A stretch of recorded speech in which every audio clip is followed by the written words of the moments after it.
এবার কঠিনভাবে ফেঁসে গেল সরকারে থাকা দুইজন উপদেষ্টা এবং প্রধান সমন্বয়করা। এইদিকে আওয়ামী লীগ লক্ষ লক্ষ নেতাকর্মী নিয়ে রাজপথে ঝাঁপিয়ে পড়েছেন। ডক্টর ইউনূস আর ক্ষমতায় থাকতে পারলেন না, সেনাপ্রধান কঠিন পদক্ষেপ গ্রহণ করলেন। বিস্তারিত জানতে ভিডিওগুলো দেখতে থাকুন। এই বৈষম্য বিরোধী ছাত্র আন্দোলনকারীদের যে দল আছে এনসিপি কিংবা ডক্টর ইউনূসের তার যে আরো দীর্ঘমেয়াদীভাবে থাকার একটা প্ল্যান প্রোগ্রাম, সমস্ত কিছুকে বাস দেওয়ার জন্য বিএনপি আর বিপিনুর একত্রে কাঁধে কাঁধ মিলালো।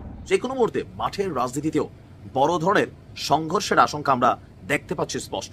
অবৈধ ফেসিস্ট সুদখোর দখলদার ইউনূসের অবৈধ উপদেষ্টা স্বরাষ্ট্র উপদেষ্টা জাহাঙ্গীর বলেছেন যে পুলিশকে সে নির্দেশনা দিয়েছেন রাজাকাররা ক্ষমতায় আর মুক্তিযোদ্ধারা জেলখানায়। এখন আওয়ামী লীগ আস্তে আস্তে সংগঠিত হতে শুরু করেছে এবং বিভিন্ন জায়গায় মিছিল মিটিং করছে, জানান দিচ্ছে আমরা আসছি। আসসালামু আলাইকুম সম্মানিত দর্শক, আজকের ভিডিওটি অত্যন্ত গুরুত্বপূর্ণ। ভিডিওটি কোনো ধরনের টানাটানি না করে সম্পূর্ণ দেখবেন। প্রিয় দর্শক শ্রোতা, অবশেষে সমন্বয়ক এবং সরকারে থাকা দুইজন উপদেষ্টা কঠিনভাবে ফেঁসে গেছেন, তারা আন্তর্জাতিক চাপে পড়েছেন। প্রিয় দর্শক, এইদিকে আওয়ামী লীগ কঠিনভাবে ফিরে আসতেছেন, আবারও ক্ষমতা ফিরে পাচ্ছেন, তারা রাজপথে লক্ষ লক্ষ নেতাকর্মী ঝাঁপিয়ে পড়েছে। প্রিয় দর্শক, সবকিছু মিলিয়ে ডক্টর মোহাম্মদ ইউনূস ক্ষমতায় আর থাকতে পারতেছেন না। এইদিকে সেনাপ্রধান জেনারেল ওয়াকারুজ্জামান সরকারে থাকা দুইজন উপদেষ্টা সমন্বয়ক এবং ডক্টর ইউনূসের বিরুদ্ধে কঠিন অ্যাকশনে গিয়েছেন। যে কোনো মুহূর্তে তাদেরকে আটক করা হবে। দর্শক, বেশি কথা বাড়াবো না, সরাসরি মূল ভিডিওতে চলে যাই। আপনারা মনোযোগ সহকারে ভিডিওগুলো সম্পূর্ণ দেখতে থাকুন। বিএনপি আর বিপিনুরের দল একত্র হচ্ছে। একত্র বলতে এই বৈষম্য বিরোধী ছাত্র আন্দোলনকারীদের যে দল আছে এনসিপি কিংবা ডক্টর ইউনূসের তার যে আরো দীর্ঘমেয়াদীভাবে থাকার একটা প্ল্যান প্রোগ্রাম, সমস্ত কিছুকে বাস দেওয়ার জন্য বিএনপি আর বিপিনুর একত্রে কাঁধে কাঁধ মিলালো। দর্শক বন্ধুরা, ব্রেকিং নিউজ সেটি হচ্ছে আপনার 24 ঘন্টার ভিতরে উপদেষ্টাদের দুইজনের পদত্যাগ করতে হবে। আচ্ছা, এই দুজনের কে অনেকে জানেন? আসিফ মাহমুদ আর মাহফুজ আলম, এই দুইজনকে পদত্যাগ করতে হবে। এই দুইজন যদি 24 ঘন্টার ভিতরে পদত্যাগ না করে তাহলে বিএনপি আর আওয়ামী লীগ একত্র হয়ে এদের হাড্ডি ভাঙবে। ভাই, বিপিনুরের এই আগুন জ্বলা বক্তব্য, কেন অ্যামেজিং দ্যাট, কল্পনা করতে পারেন? বর্তমান বিএনপি আর আওয়ামী লীগ প্রতিনিয়ত একত্রে তারা দিনকে দিন মিটিং করে যাচ্ছে যে কিভাবে এই অন্তর্বর্তীকালে সরকারকে সরানো যায় আর কিভাবে এনসিপির যে পার্টি আছে এই পার্টিকেও সরানো যায়।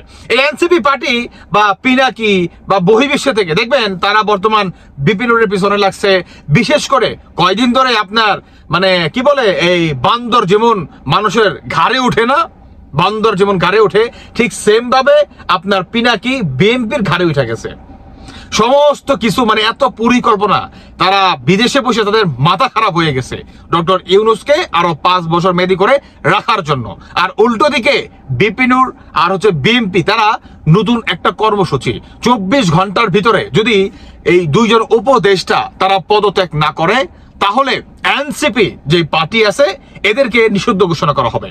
কারণ আপনি সরকারে বসে যদি আপনি নির্বাচন করতে চান তাহলে এই নির্বাচনটা কতটুকু সূক্ষ্ম হবে বা কতটুকু যে গ্রহণযোগ্য হবে সেটা এখনই আমরা আভাস পাচ্ছি।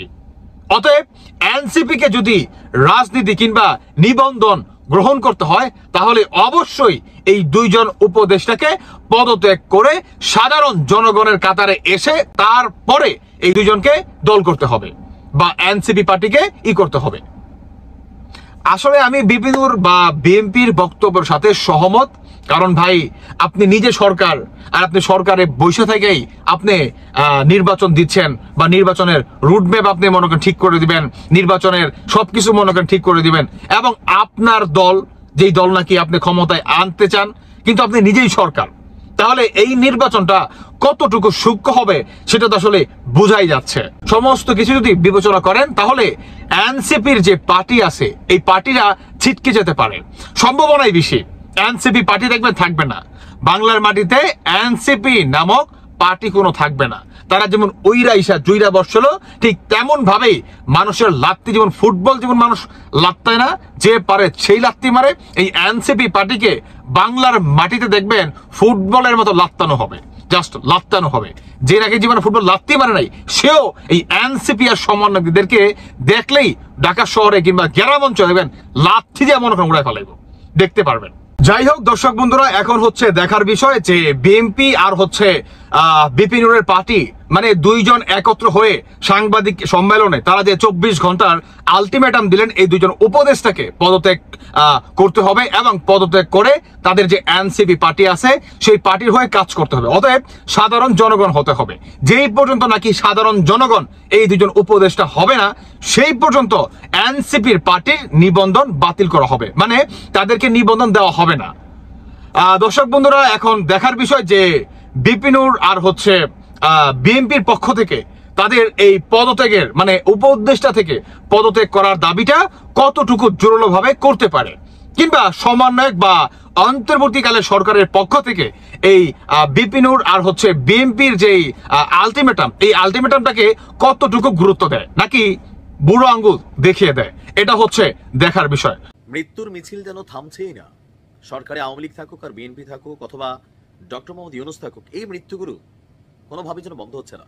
আমরা কথা বলছি যে আপনার বেসরকারি বিশ্ববিদ্যালয়ের শাখা ছাত্রদলের সক্রিয় কর্মী এবং প্রাইম এশিয়া বিশ্ববিদ্যালয়ের 223তম ব্যাচের টেক্সটাইল বিভাগের শিক্ষার্থী জাহিদুল ইসলাম পারভেজের সন্ত্রাসী হামলায় মৃত্যুকে কেন্দ্র করে আমরা দেখছি বক্তব্য এবং পাল্টাপাল্টি বক্তব্য, এমনকি এক পর্যায়ে আজকে তারা পাল্টাপাল্টি সংবাদ সম্মেলন করেছে। যে কোনো মুহূর্তে মাঠের রাজনীতিতেও বড় ধরনের সংঘর্ষের আশঙ্কা আমরা দেখতে পাচ্ছি স্পষ্ট। এমনকি অনেক জায়গায় এনসিপি বৈষম্য বিরোধী বিভিন্ন যে সেকশনগুলো আছে তাদের সাথে বিএনপি এবং ছাত্রদল যুবদলের বিভিন্ন জায়গায় সংঘর্ষের ঘটনাও কিন্তু ঘটিত হচ্ছে। এই পারভেজের মৃত্যু নিয়ে এটার পেছনে বৈষম্য বিরোধী ছাত্র আন্দোলনের নেতাদেরকেই দায়ী করছেন আপনার ছাত্রদলের যিনি সভাপতি আছেন। এমনকি তিনি বলছেন যে এই বৈষম্য বিরোধী ছাত্র আন্দোলন এখন এটা আসলে গার্জিয়ানলেস একটা অবস্থায় আছে, এটাকে বিলুপ্ত করে দেওয়া উচিত। বাট বৈষম্য বিরোধীরা বলছেন আপনারা কার খালু। দর্শক, এই মুহূর্তে রাজনীতির মাঝ আবারও গরম। আমরা দেখছি যে ছাত্রদলের যিনি সভাপতি আছেন তিনি বেশ কিছু অভিযোগ করেছেন। তার বক্তব্য হচ্ছে বৈষম্য বিরোধী ছাত্রদলের ব্যানারে কতিপয় সন্ত্রাসী ক্যাম্পাসে রক্ষী বাহিনীর মতন সন্ত্রাসী এবং দখলদারি কায়েম করেছে। তারা বিভিন্ন ক্যাম্পাসে ছাত্রদলের কর্মীদের মবের ভয়ভীতি দেখিয়ে ছাত্রলীগের স্টাইলে সন্ত্রাসের পুনরাবৃত্তি করছে। নয়াপল্টনের সংবাদ সম্মেলনে সভাপতি রাকিব ভাই বলছেন যে বেসরকারি বিশ্ববিদ্যালয় সহ বিভিন্ন শিক্ষা প্রতিষ্ঠানে ছাত্রদলের কার্যক্রমকে বাধাগ্রস্ত করার জন্য বৈষম্য বিরোধী ছাত্র আন্দোলনের ব্যানারে কতিপয় সন্ত্রাসী রক্ষী বাহিনীর মতন সন্ত্রাস এবং দখলদারিত্ব কায়েম করছে। ক্যাম্পাস তো বটেই, ক্যাম্পাসের প্রাঙ্গণের বাইরেও ছাত্রদলের নেতাকর্মীদের কার্যক্রম পরিচালনায়ও বাধা দেওয়া হচ্ছে, যা গণতন্ত্র এবং মত প্রকাশের স্বাধীনতার সুস্পষ্ট লঙ্ঘন। অপরদিকে আপনার রাকিবের এমন বক্তব্যকে প্রত্যাখ্যান করেছে বৈষম্য বিরোধী ছাত্র আন্দোলনের যিনি মুখপাত্র আছেন উমামা ফাতেমা। তার বক্তব্য, এই ঘটনায় বৈষম্য বিরোধী ছাত্র আন্দোলনকে সন্ত্রাসী আখ্যা দিয়ে কলঙ্কিত করার চেষ্টা করছেন ছাত্রদলের সভাপতি। আর রাত 10টায় রাজধানীর বাংলা মোটরের রূপায়ণ ট্রেড সেন্টারের দ্বিতীয় তলায় তারা একটা সংবাদ সম্মেলন করে। তাদের বক্তব্য যে যেই ঘটনা ঘটেছে এটা নির্মম, আর এই নির্মম হত্যাকাণ্ডকে ঘিরে বাংলাদেশ জাতীয়তাবাদী ছাত্রদল একটি ভিন্ন রাজনৈতিক অপপ্রচারে লিপ্ত হয়েছে। হত্যার প্রকৃত কারণ, অপরাধী, ক্যাম্পাসের সহিংসতার পেছনের বাস্তব চিত্রকে আড়াল করে তারা রাজনৈতিক ব্যবচ্ছেদে বেশি প্রভাবিত হয়েছেন। তার বক্তব্য যে তদন্ত অপরাধীদের গ্রেপ্তারের দাবি করা হয়েছে। ছাত্রদল উদ্দেশ্য প্রণোদিত ভাবে গণঅভ্যুত্থানের নেতৃত্বদানকারী প্ল্যাটফর্ম এই বৈষম্য বিরোধী ছাত্র আন্দোলনকে এই হত্যাকাণ্ডের মদতদাতা হিসাবে অভিযুক্ত করেছে। আমরা এর তীব্র নিন্দা এবং প্রতিবাদ জানাচ্ছি। তো যে কোনো কিছুতেই রাজপথে থাকবে বৈষম্য বিরোধীরা। ছাত্রদল বলছে আমরাও রাজপথে থাকবো, এমনকি দুইটা দলের মধ্যে টপ টু বটম যে শাখাগুলো আছে উত্তেজনা দেখছি আমরা, আর এই উত্তেজনার রেজাল্টটা কারোর জন্য ভালো হবে না। ছাত্রদল বলছে যে ছাত্রলীগকে নিয়ে এই বৈষম্য বিরোধী এনসিপি তারা চলতেছে, আবার তারা বলতেছে যে ছাত্রদলের মধ্যে ছাত্রলীগের কর্মীরা ঢুকতেছে, ঘুরে ফিরে ছাত্রলীগ মজা নিচ্ছে, আর দুই দল একটা বড় ধরনের সংঘর্ষে জড়িয়ে পড়ার অপেক্ষায় আছে। যে কোনো সময় একটা ঘটবে ঘটনা, দেখেন বড় আকারে। আমরা গতকালকে দেখলাম যে এই অবৈধ ফেসিস্ট সুদখোর দখলদার ইউনূসের অবৈধ উপদেষ্টা স্বরাষ্ট্র উপদেষ্টা জাহাঙ্গীর বলেছেন যে পুলিশকে সে নির্দেশনা দিয়েছেন যে আওয়ামী লীগের নেতাকর্মীরা যাতে মিছিল করতে না পারে সেই জন্য তাদেরকে নির্দেশনা দিয়েছেন এবং তাদেরকে গ্রেফতার করার জন্য নির্দেশনা দিয়েছেন। সো আমরা বলবো যে বাংলাদেশের পুলিশ বাহিনীর কাছে আমাদের একটা অনুরোধ থাকবে যে বাংলাদেশের পুলিশ বাহিনীকে বলবো এবং প্রশাসনের যে স্তরে যেখানে কর্মকর্তা কর্মচারীরা আছেন, প্রশাসনের army, police, RAB, BTR, administration সহ সবাইকে বলবো যে আপনারা এই অবৈধ সরকারের এই অবৈধ আদেশ কেউ মানবেন না। যদি আপনারা কেউ যদি কোনো কর্মকর্তা যদি কোনো সরকারি কর্মকর্তা যদি এই অপরাধে যদি চাকরি হারান, তাহলে বাংলাদেশ আওয়ামী লীগ আপনাদের পাশে দাঁড়াবে। কেউ যদি এই জন্য যদি এই অবৈধ উপদেষ্টাদের নির্দেশনা কেউ শুনবেন না, তাদের নির্দেশনা না শোনার কারণে যদি কেউ চাকরি হারান বা চাকরিতে যদি কোনো সমস্যা হয়, তাদেরকে প্রমোশন সহ বাংলাদেশ আওয়ামী লীগ যখন ক্ষমতায় আসবে, তাদেরকে প্রমোশন দেওয়া হবে। তাদেরকে প্রমোশন দিয়ে যথাযোগ্য মর্যাদা দিয়ে ভালো জায়গায় পোস্টিং দিয়ে তাদেরকে প্রমোট করা হবে। সেই দায়িত্ব বাংলাদেশ আওয়ামী লীগ নিবে, বাংলাদেশ আওয়ামী লীগ যখন ক্ষমতা আসবে ইনশাল্লাহ। তাই সবাইকে কেউ মনোবল হারাবেন না, কেউ ভয় পাবেন না। এই অবৈধ উপদেষ্টাদের কথা কেউ শুনবেন না। বাংলাদেশ আওয়ামী লীগের কোনো নেতা কর্মীদেরকে কেউ অন্যায়ভাবে গ্রেফতার করবেন না, হয়রানি করবেন না। কারণ মিটিং মিছিল করার অধিকার বাংলাদেশের যে সংবিধান, সেই সংবিধানের মধ্যে আছে যে বাংলাদেশ জনগণ তাদের অধিকারের জন্য, মৌলিক অধিকারের জন্য তারা মিটিং মিছিল করতে পারবে। কিন্তু এর বিপরীতে এই অবৈধ স্বরাষ্ট্র উপদেষ্টা যে নির্দেশনা দিয়েছেন, সেটি সম্পূর্ণভাবে অবৈধ, অন্যায়। তাই সকলকে বলবো যে সকল পুলিশ সহ সকল বাহিনীর সকল সদস্যদেরকে বলবো যে অবৈধ এই উপদেষ্টাদের কোনো নির্দেশনা আপনারা কেউ মানবেন না। এবং নিশ্চিত ইনশাল্লাহ আওয়ামী লীগের বিজয় কেউ ঠেকাতে পারবেন না। আওয়ামী লীগ রাজপথে নেমেছে। আজকে আপনারা দেখেছেন ঢাকা মহানগর উত্তর যুবলীগের সাংগঠনিক সম্পাদক রাজপথের রাজা তাজুল ইসলামের নেতৃত্বে বিশাল বড় একটি মিছিল হয়েছে। যাত্রাবাড়িতে মিছিল হয়েছে, খুলনাতে মিছিল হয়েছে, কিশোরগঞ্জে মিছিল হয়েছে। সারা বাংলাদেশে এই অবৈধ সরকারের অবৈধ দখলদারদের পদত্যাগের দাবিতে মিছিল হচ্ছে। ইনশাল্লাহ বাংলাদেশে অচিরে আওয়ামী লীগ ফিরে আসবে, আওয়ামী লীগ ক্ষমতা আসবে। এটা বর্তমানে যেই সমস্যাটা হচ্ছে, যেই 5 আগস্টের পরে যে একটি ঘটনা হয়েছে, একটি তাৎক্ষণিক ঘটনা, এটা একটা অ্যাক্সিডেন্ট, সেই পরিস্থিতি বাংলাদেশে ইনশাল্লাহ থাকবে না। বাংলাদেশ আওয়ামী লীগ ঘুরে দাঁড়াবে। বাংলাদেশ আওয়ামী লীগের রাজপথের রাজা, বাংলাদেশ আওয়ামী লীগের রাজপথে যখন ঐক্যবদ্ধভাবে নামে, তখন কেউ বাংলাদেশ আওয়ামী লীগকে দমাতে পারে না। আপনারা খেয়াল করে দেখবেন যে 75 সালে যখন জাতির জনক বঙ্গবন্ধু শেখ মুজিবুর রহমানকে হত্যা করা হয়েছিল, তখন বাংলাদেশ আওয়ামী লীগের কিন্তু লিডারশিপ সংকট ছিল। খুব একটা বাজে পরিস্থিতির মধ্যে দিয়ে বাংলাদেশ আওয়ামী লীগ যাচ্ছিল।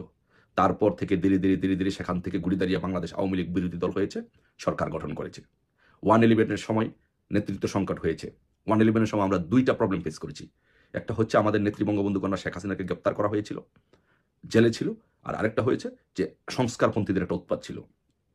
এই সকল পরিস্থিতি মোকাবেলা করে 2008 সালের নির্বাচনে আওয়ামী লীগের ল্যান্ডস্লাইড ভিক্টোরি নিয়ে বিজয় অর্জন করে এবং সরকার গঠন করে, মাননীয় প্রধানমন্ত্রী শেখ হাসিনা সরকার গঠন করে, নেতৃত্বে সরকার গঠন হয়। তো আজকে আমি বলছি, দায়িত্ব নিয়ে বলছি, জোর দিয়ে বলছি, মনে সাহস নিয়ে বলছি, আপনারা মনে সাহস রাখবেন, মনোবল রাখবেন। ইনশাল্লাহ ইতিহাস কথা বলে বাংলাদেশ আওয়ামী লীগ আবার সরকার গঠন করবে। যেই প্রক্রিয়া হোক না কেন, হয়তো এমন হতে পারে এই সরকার পুনর্বহাল হবে, বাংলাদেশ আওয়ামী লীগ সরকার পুনর্বহাল হবে, শেখ হাসিনা আবার প্রধানমন্ত্রী হিসেবে দায়িত্ব পালন করবে। অথবা নির্বাচনও যদি হয়, বাংলাদেশ আওয়ামী লীগ ল্যান্ডস্লাইড ভিক্টোরি নিয়ে আবার বাংলাদেশ আওয়ামী লীগ ক্ষমতা আসবে। সো যখন বাংলাদেশ আওয়ামী লীগ ক্ষমতা আসবে, যারা রাজপথে মিছিল করছেন তাদেরকে পুরস্কৃত করা হবে, যারা আন্দোলন সংগ্রাম করছেন তাদেরকে পুরস্কৃত করা হবে, যেই সব অফিসাররা সহযোগিতা করবেন তাদেরকে পুরস্কৃত করা হবে। আমাদের কাছে সব খোঁজ খবর আছে ইনশাল্লাহ। আর যদি কোনো কর্মকর্তা, পুলিশ কর্মকর্তা কর্মচারী অথবা প্রশাসনের কোনো কর্মকর্তা কর্মচারী যদি চাকরি হারান, এই অবৈধ উপদেষ্টাদের দ্বারা যদি কেউ চাকরিচ্যুত হন, ইনশাল্লাহ তাদেরকে আমরা প্রমোশন সহ যথাযোগ্য মর্যাদা দিয়ে আমরা তাদেরকে পুনর্বহাল করবো ইনশাল্লাহ। আওয়ামী লীগ বিভিন্ন ধারায় এখন বিভক্ত, কেউ বিদেশে, কেউ দেশে আত্মগোপনে, কেউ জেলে। এখন আওয়ামী লীগ আস্তে আস্তে সংগঠিত হতে শুরু করেছে এবং বিভিন্ন জায়গায় মিছিল মিটিং করছে, জানান দিচ্ছে আমরা আসছি। এবং যারা বিদেশ চলে গেছেন তাদের যে সবাই ভালো আছেন এমন কিন্তু না। অনেকের হয়তো টাকা আছে, টাকা থাকলেও মানে বিদেশে সবাই ভালো থাকে না, বিভিন্ন কারণ। এখন ধারণা করা হচ্ছে একমাত্র ভারতেই লাখখানেক আওয়ামী লীগ নেতা কর্মী আশ্রয় নিয়েছে। এটা ছাড়াও মালয়েশিয়া, সিঙ্গাপুর, সংযুক্ত আরব আমিরাত, সৌদি আরব, যুক্তরাজ্য, কানাডা, আমেরিকা, এরকম অনেক দেশই। এবং অনেকে গেছেন ব্যবসা বাণিজ্য ফেলেও। অনেকের আর্থিক সমস্যা না থাকলেও আবার কারো কারো ভিসা সংকট আছে এবং কারো কারো ভালো না লাগায় অস্থিরতা আছে, কেউ কেউ আবার দেশে পরিবার রেখে গেছেন। তো এখন সবকিছু মিলিয়ে কেউ কেউ অস্থির হয়ে উঠছেন, বলছেন যে না আর থাকবো না, দেশে যা হবার হবে যাবো। এবং বাংলাদেশে একটা সেফ জোন আছে, তাও যে অনেকেই ঢাকায় চলে আসছেন এবং অনেকেই এই রাজধানী ঢাকায় আশ্রয় নিয়েছেন, যে কোটি মানুষের শহর। এখন তাদের অনেকেই মুক্তভাবে ঘোরাফেরাও করছেন এবং এই কোটি মানুষের শহরে কে কাকে চিনে। এবং কেউ কেউ যারা বিদেশ গেছেন তারা মনে করছেন বিদেশ না গিয়ে বরং ঢাকায় থাকলেই ভালো হতো, দেশের আমেজটাও পেলাম না, ধরা খাওয়ার সম্ভাবনাও কম, বরং বিদেশে অবৈধভাবে থাকাতে কিন্তু নিরাপদ না, সেখানেও ধরা খাইতে পারেন, সেখানেও জেলে ঢুকতে পারেন। তো এই সব কিছু ক্যালকুলেশন করে ইতিমধ্যেই কেউ কেউ দেশে ফিরেছেন তবে তাদের সংখ্যা হয়তো কম, এবং কেউ কেউ বলছেন যে তুমি যাও, যাওয়ার পরে জানাও কি অবস্থা, তারপরে আমরা ডিসিশন নিব, এরকম আছে। অর্থাৎ ফেরা শুরু হয়েছে। এখন কারো কারো মামলা আছে, যাদের মামলা আছে তারা সবাই ফিরতে চাচ্ছেন না। তবে অনেকের মামলা নাই, তারা হয়তো ভয়ে পালিয়েছিলেন। অর্থাৎ তার এলাকায় থাকলে লোকজন আক্রমণ করতে পারে ইত্যাদি ইত্যাদি। এখন তারা হয়তো মনে করতে পারেন ঢাকায় বা অন্য কোনো শহরে গিয়ে যেখানে থাকবো, যেখানে আমাকে কেউ চিনবে না, সেখানে তো আমি নিরাপদই। এখন হিসাব নিকাশ আওয়ামী লীগের বদলাতে শুরু করেছে। তারা চাচ্ছে সামহাও দেশে এসে আবার মুভমেন্টে ইনভলভ হওয়ার জন্য, এবং সেই জন্য অনেকে দেশ থেকে শুরু করেছেন আসা, বিদেশ থেকে, এবং কেউ কেউ বিদেশ থেকে আসার চিন্তা ভাবনার মধ্যে আছে। সম্মানিত দর্শক, আপনারা বিস্তারিত ভিডিওতে দেখতে পেলেন সমস্ত চাঞ্চল্যকর তথ্য।